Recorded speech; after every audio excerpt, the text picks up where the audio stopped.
Good evening, everybody. Thank you for joining Finet SG with Xian Wei. And tonight we are Big 20. So let me get started right away. So welcome once again to Finet SG with Xian Wei. Big 20. Wow, we have gone through 19 episodes and tonight we are on 20. So there's definitely a part of me that will share from last 2 weeks ago on Tencent versus Alibaba, part 2 of it. Then there's a special part where I go in depth about our roundtable of 8 using my own story. So enjoy as we start on this. So I'm Xian Wei. I'm in the business of investment risk management. So as a client when I was 25 years old with assets of $25,000, then with this good relationship with Unicorn, with my consultant, and also my openness and my appreciation for really their expertise, that allow me to amass my wealth, my assets after 5 years to $200,000. So that was my own witness, and because of my 2 family events, 2 triggers that really spurred me forward to grow my wealth beyond myself and also grow for my parents, my family, my loved ones and friends. So here I am. That's why I've been holding on this webinar for 19 episodes and beyond, and now it's on the Big 20. So enjoy the Big 20 episode while I carry on with this enthusiasm to share the financial wisdom with you. So important notice, everything that I have shared here in the next 20 minutes will be purely informational. So if you do seek further advice or clarifications, please reach out to me directly. You should know where to look for me, especially my Facebook friends. All right. Now, we continue with this question. Which company would you actually invest in? Tencent versus Alibaba.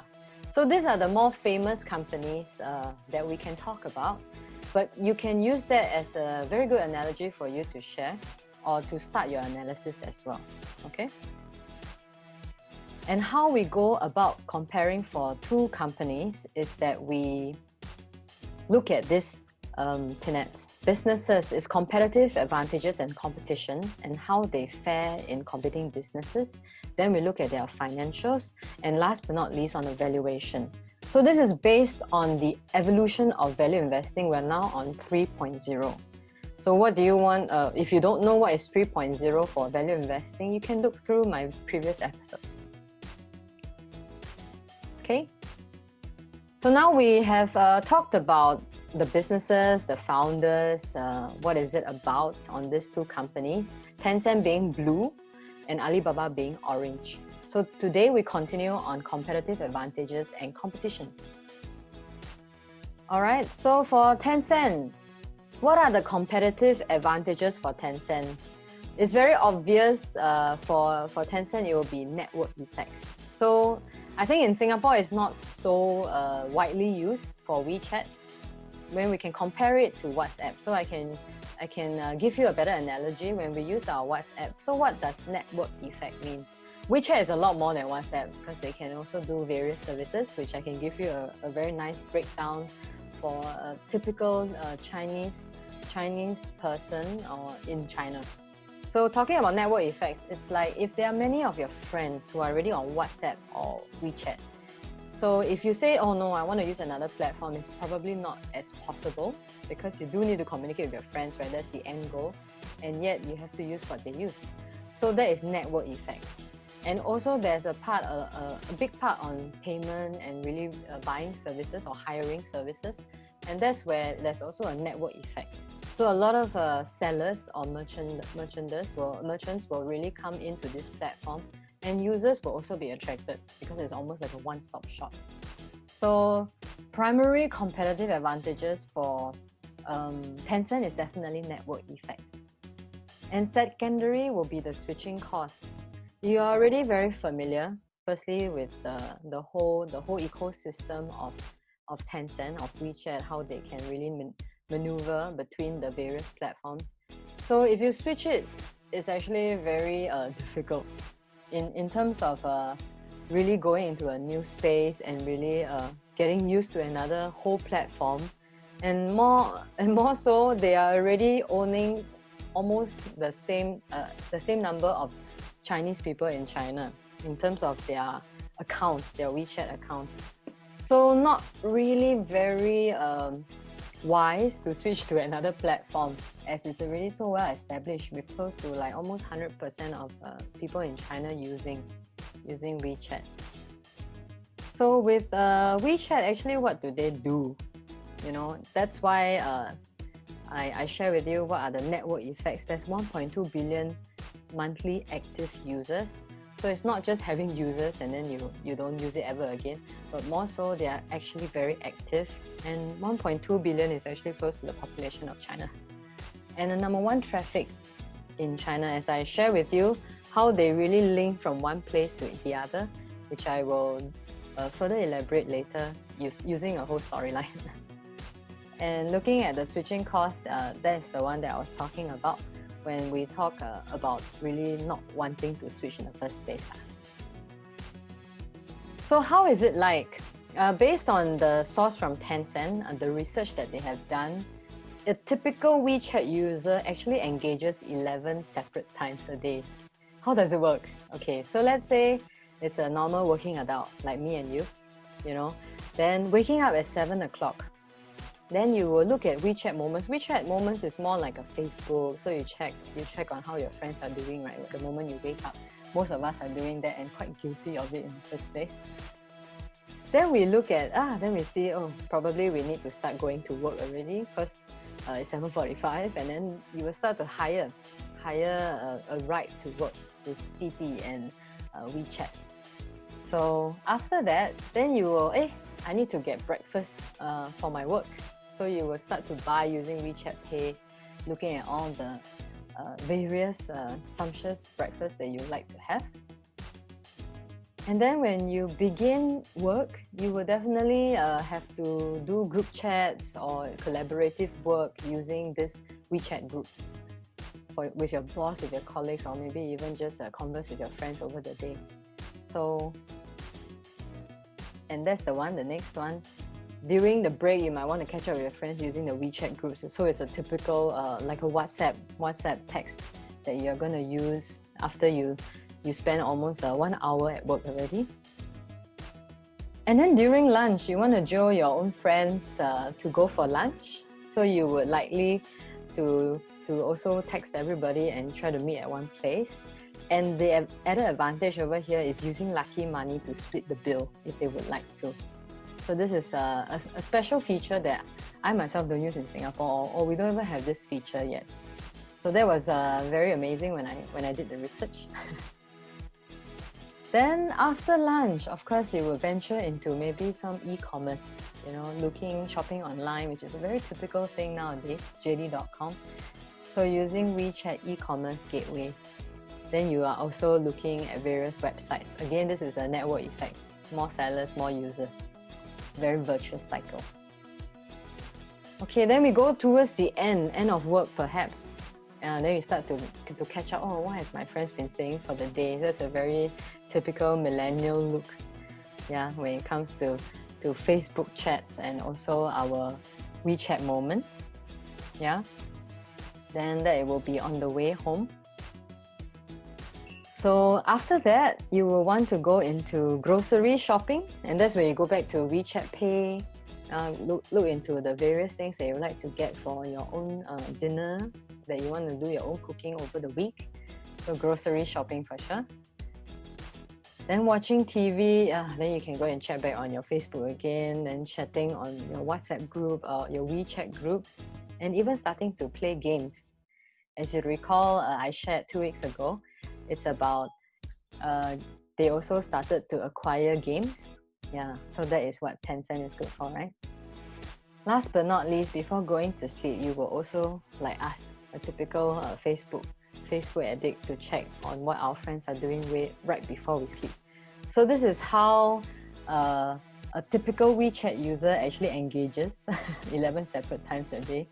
And this is pretty much the life of a lot of people in China, you know, especially for our age group. So what would be Tencent's competitors as you can see, ByteDance and TikTok over here. So they are, if you look at TikTok, I think that's recently very, very famous. It's almost like a YouTube representative of us. And then it has 80 million active users and it goes beyond China. So that is very, very powerful. A very serious competitor, I must say, to really do in terms of network and really reaching out to users and building traffic along with that. TikTok is almost like sharing of short videos of yourself. You can be lip syncing or you can be really singing and sharing this with all your friends. So it's also a network effect that they're creating. So pretty serious and direct competitor. Same for ByteDance. So they've also been there. Then there's also a rumor about them venturing into acquisition of gaming companies. So very close competitors and very, very strong indeed.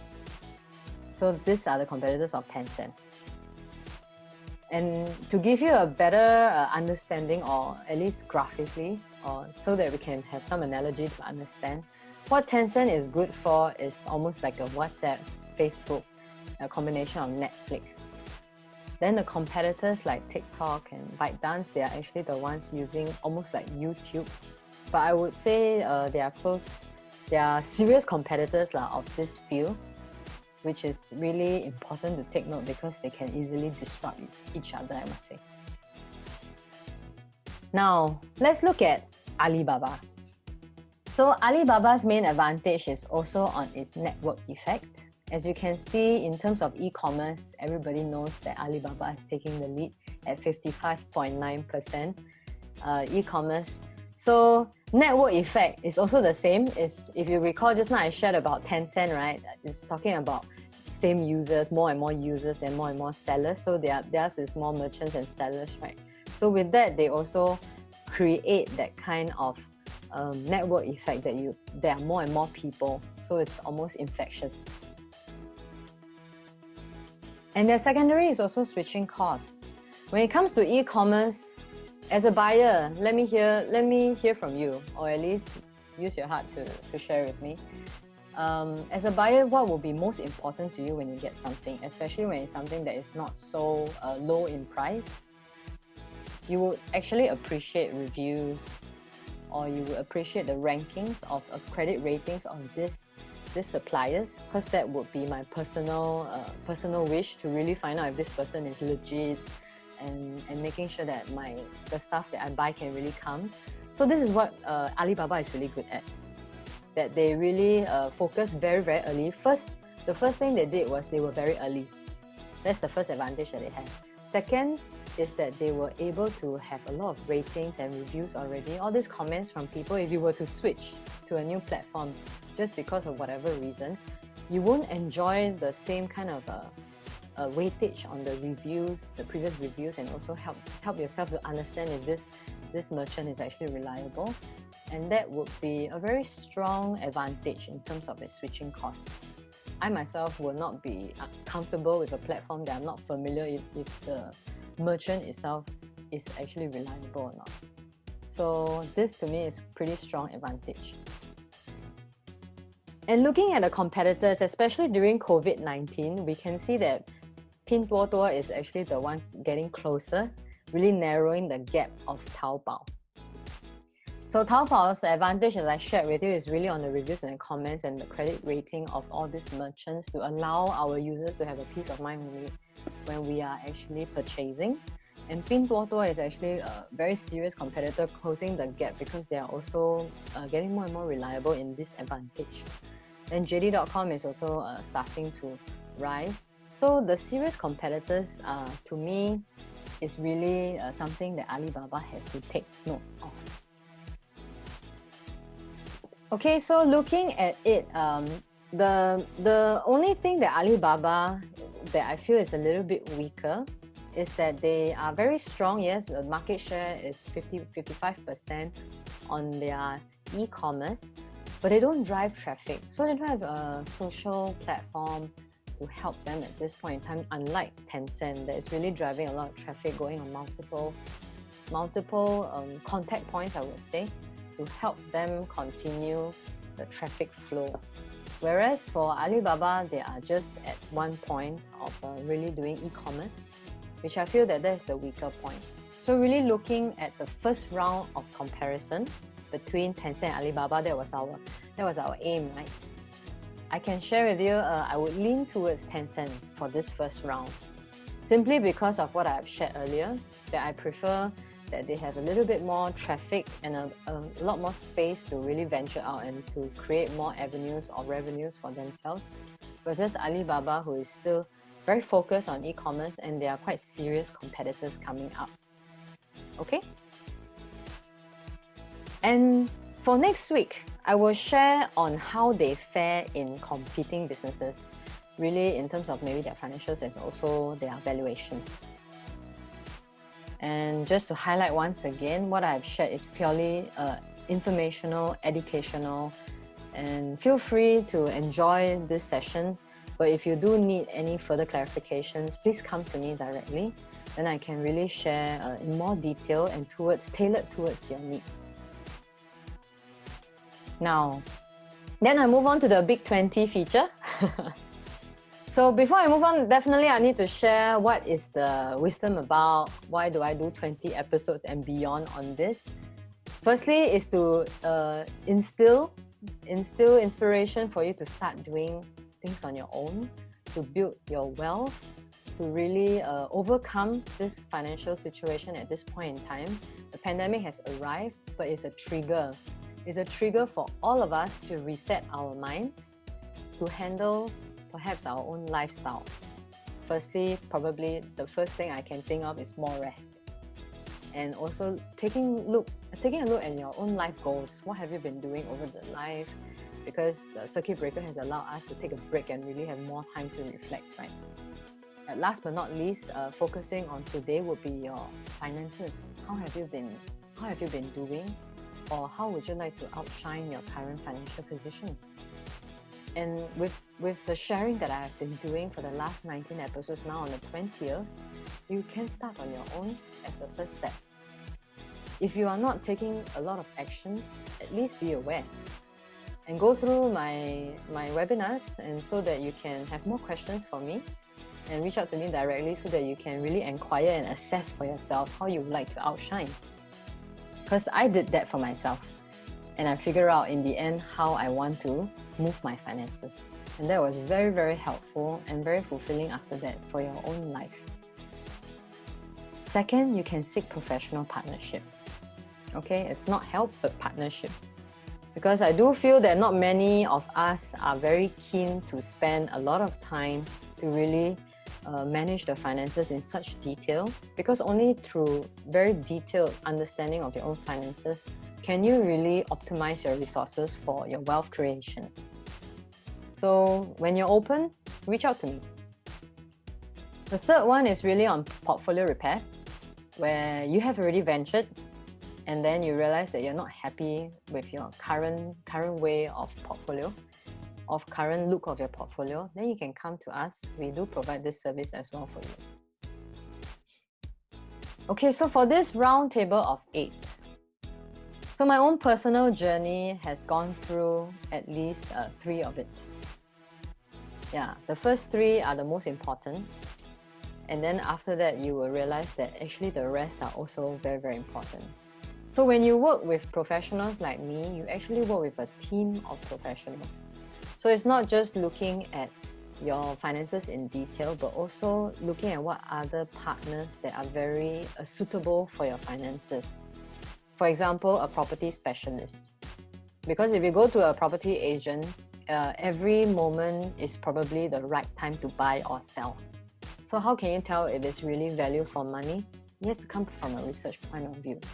And that's our strict guidelines when we want to partner somebody. The property specialist, for instance, has been a client of 10 years, and he's really serving from the heart. And the biggest value that we have is on integrity. So he comes from a research point of view to give you proper analysis, because in that he hopes that he will be able to earn decent or do decent business with clients, because it's out of proper research. So that was my journey. Not that I went into property, but my journey was in this kind of detail. I was going into a partnership with Unicorn, and the consultant was really focused on my finances. Even though I was 25 years old, as you can tell, won't be as sophisticated as those senior PMEs, the professional managers, executives, or technicians, where they are more senior with a lot more wealth or maybe multiple assets around the world.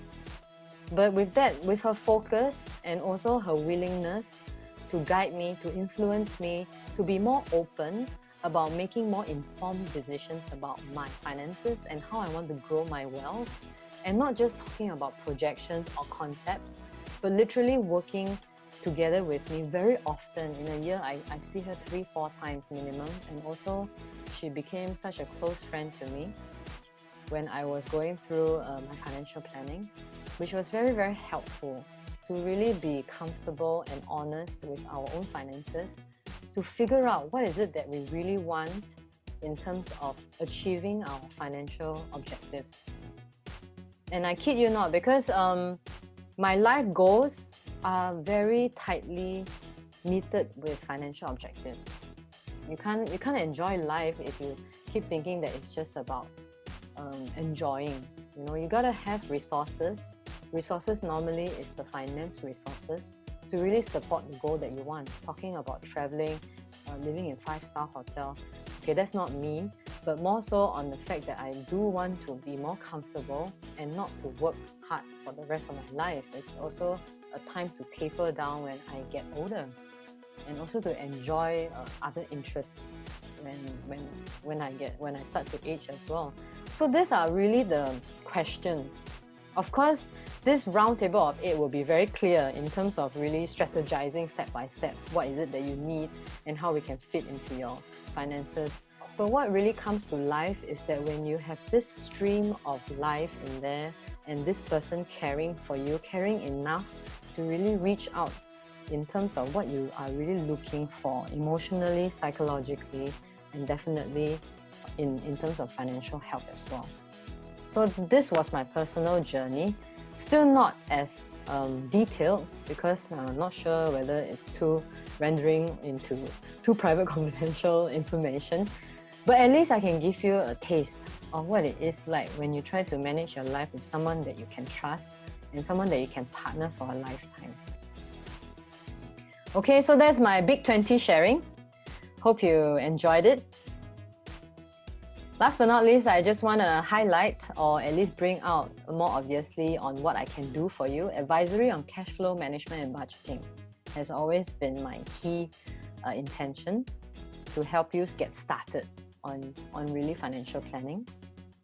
And then secondly, advisory on optimizing your resources to increase your overall returns on your assets. So it's quite logical. Of course, the higher the returns on investments, the better. But really optimizing, what does it mean? Is at a pace that you are actually able to sleep at night. And how do we assess that? So it goes beyond your financial situation that I'm analyzing. It's definitely on your character as well. And that requires a close relationship, definitely closer relationship. Okay? So next episode, part 3, right? Where we go into Tencent versus Alibaba. I'm not done with it yet because it's really a big piece and I don't want to overwhelm you with so much information, but at least you get a gist of it. My first round of winner is Tencent. And next week I will continue on next Tuesday, 8 p.m. Then on Alibaba versus Tencent again, part 3. Okay? If there are any questions, feel free. If you are shy, you can go on the QR code. But if not, you can look for me directly to hear more, or at least clarify what you have in your mind in terms of questions, or how you would like to outshine your own financial position. If not, I will see you next week, my friends. Okay? And that will be all for tonight. Thank you. When it's love.